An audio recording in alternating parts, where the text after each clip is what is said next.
with another story time. I'm back with another story time. I'm coming live from the car. You feel me? Yeah. My story is the time that I almost got raped. Yeah. Now, you know, you wrong. And that's for the dude that did that. If he ever watches this video. But it was so long ago, so, you know, however ago. But, yeah, I was at my time where I had to run away from home.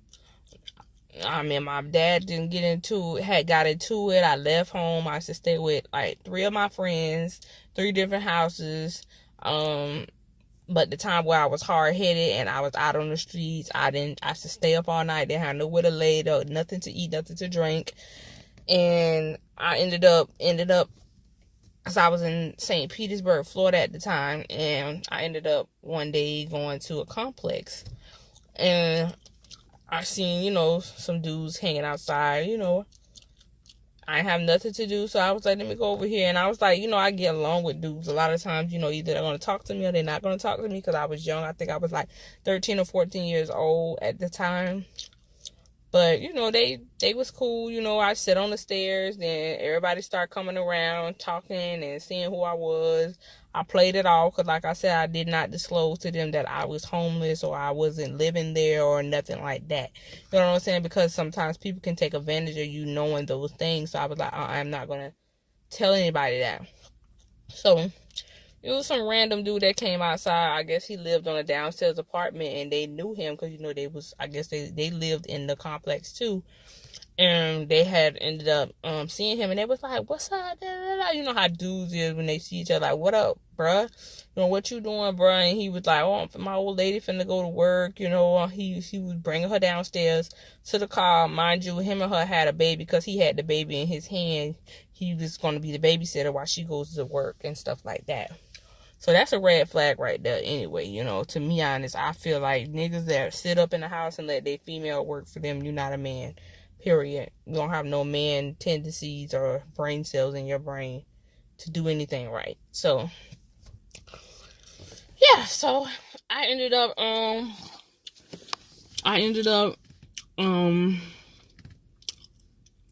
I think we ended up, you know, how everybody started falling off. Somebody had to go to the stove, somebody had to go home, they'll be back. So just one dude left out there, so he was still conversating with the dude, you know. And he ended up leaving me by the stairs, and then he went over there. So, you know, me, I peeked around the corner to see where everybody went at, and I seen him standing there talking to the dude. So I was like, let me go. I went over there and I started back talking to him because he was cool, you know. He just ended up seeing somebody he knew and he started talking. So I was like, you know, I ain't have nothing else to do. You know how it is.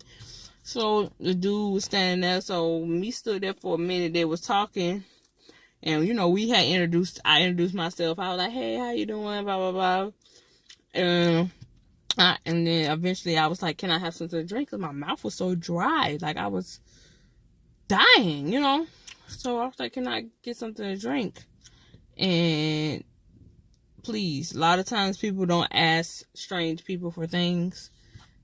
You know, please don't ask strange people for things. So that's what I did. I asked him. And the thing about it is, he was a real high yellow. I don't know if you know what I mean. You know, people know what I mean when I say high yellow. Pretty skin, good hair, looked like he was like mixed with white and black or something.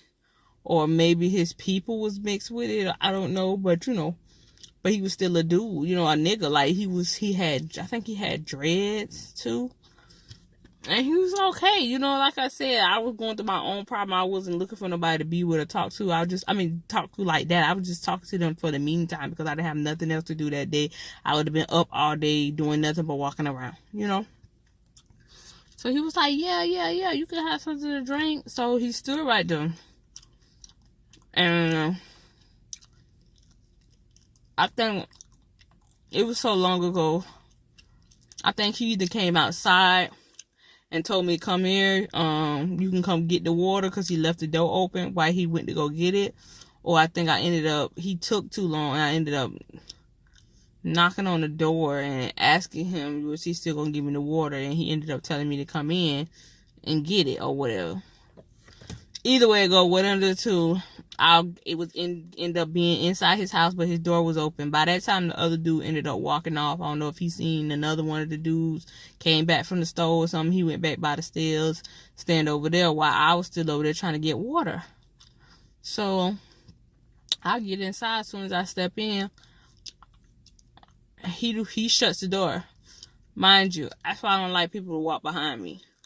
Because that's what he did. He waited for me to walk in and then went behind me. He the one shut the door. And then when I see him lock the door, he locks the top and the bottom lock. And I'm wondering, like, why is he doing that? And I love God, but God had done sent me a signal, like, oh, this is the devil. Like, he's the devil. Like, this is the feeling like I done met the devil. Like, the way the feeling came across me was kind of like my heart had started pumping real fast as soon as he did that. So as soon as he did that, I still asked him. I was like, are you gonna get the water? You know what I'm saying? And I'm just still looking at him like, why is he shutting the door?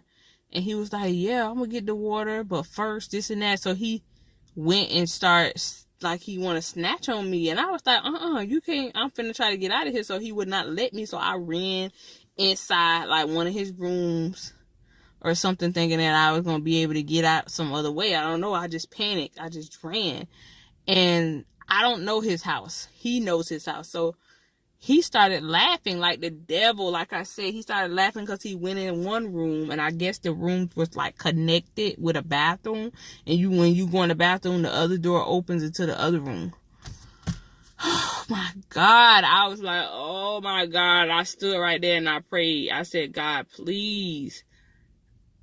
I don't know what this man got. I'm not trying to die. I'm not trying to get nothing that he have, because why is he trying to take something from me? You know what I'm saying?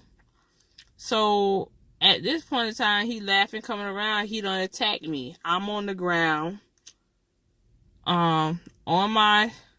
He trying to pull my clothes down. You know how you laying flat on the ground on your stomach?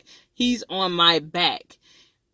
I'm like trying to hold. I got on my stomach for a reason, so that he wouldn't be able to get, in front of me and take a hold to me. So I tried to like cover and squeeze my legs real hard so that he couldn't take my pants down, or he couldn't put nothing in. You know what I'm saying?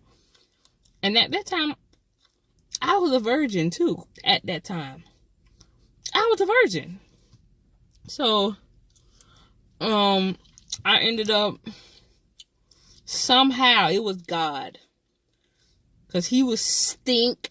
When I say he was a good looking guy, he was cute, but he was stink. He smelled like he hadn't took a shower, his breath or something. It just was so stink. I was like, oh, this is just disgusting. Something is wrong with him. Like, I just felt like he had some type of disease or something. So he ended up put his weight on me. I don't know, somehow I got the strength to kind of like push him off of me or something, or get up. It was God. God carried me through that. I'm telling you, because I still to this day don't understand how I got out of that. Because he had me pent down on the ground. I'm on my stomach, he on my back. He's a man. You know what I'm saying?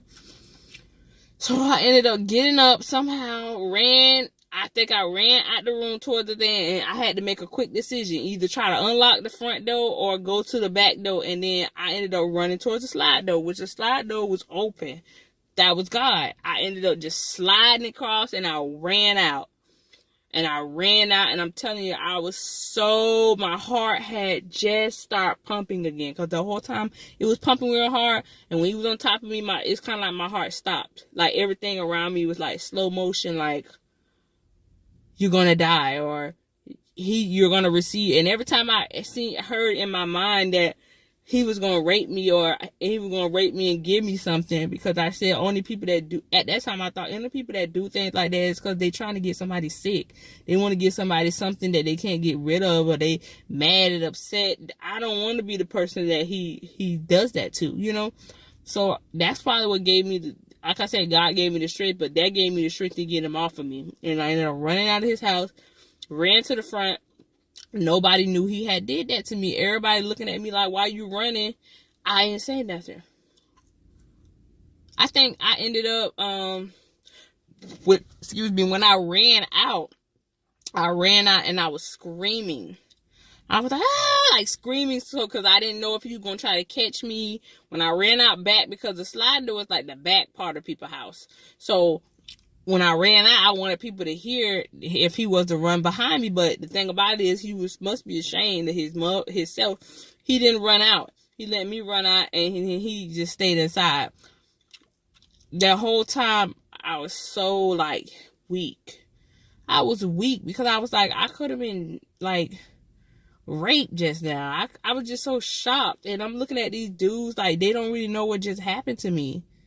And I just faded off into the day. I didn't say nothing. Everybody was wondering like what went on. I didn't really too much say nothing. And I was like, because a lot of times people don't believe you. You know what I'm saying? So it's like, why you want to tell people stuff and then for them to think it's a joke? So I was like, no, I'm just going to just keep it to myself. I'm just going to go about my day. And that just shows, God just showed me, don't trust people. Don't ask people for stuff. Don't ever ask people for things, strange people, because that's what happened to me. And then don't ever step into nobody's house. You don't know them. And me just thinking that he had a girlfriend and he had a child that he was watching, he would not do nothing to me. That's not the case. People don't care. And I feel like, I forgot if that baby was a little girl or a little boy. And I'm pretty sure I think it was a little girl. And hopefully he wasn't doing anything to her. That's all I got to say about that. So, it's just crazy. I just, to this day, I'm drained today. I'm like drained. I just was crying earlier, I just was crying. Like, my cousin passed away and I just can't come to grips with it. It was April 23rd. Now it's May. It's June 6th today. And I'm still like, can't believe it. I still can't realize that I'm never going to talk to him again. And now I'm talking about this draining situation that really nobody knows about. Nobody knows about. I never really sat down and told anybody this story, but I done been through it, like, especially with guys. Like, and then it's not that I don't like guys or whatever. I just feel like they're monsters. They can do things. I don't trust them. I never like to be around guys that I don't know like that, or be talking about, get in the car with them or going to their house or nothing like that. No, because I don't have another situation, that it's another story time for that. But yeah, thank you guys for watching. This is kind of horrific. Like I said, I was not raped that day, but I was in a struggle. I could have. If it wasn't for God, I would have been, God knows where. I would have been in that moment. In that time, you never know if he would have tried to hurt me afterwards, if he would have contracted, gave me something, you know what I'm saying, because he was living with a woman. So, thank you guys. I'm out till next story time. Yeah, it's your girl, the baddest. Bye. Out the meter, I'm the leader, I be going in, I got the paper to spin, I got the finest trend, I never lose, I win, I'm a cage animal, I'm the pen, I'm a hard dick, I be making ends, goons bumping 1,000 in the desert, ain't no fountains, I conquer.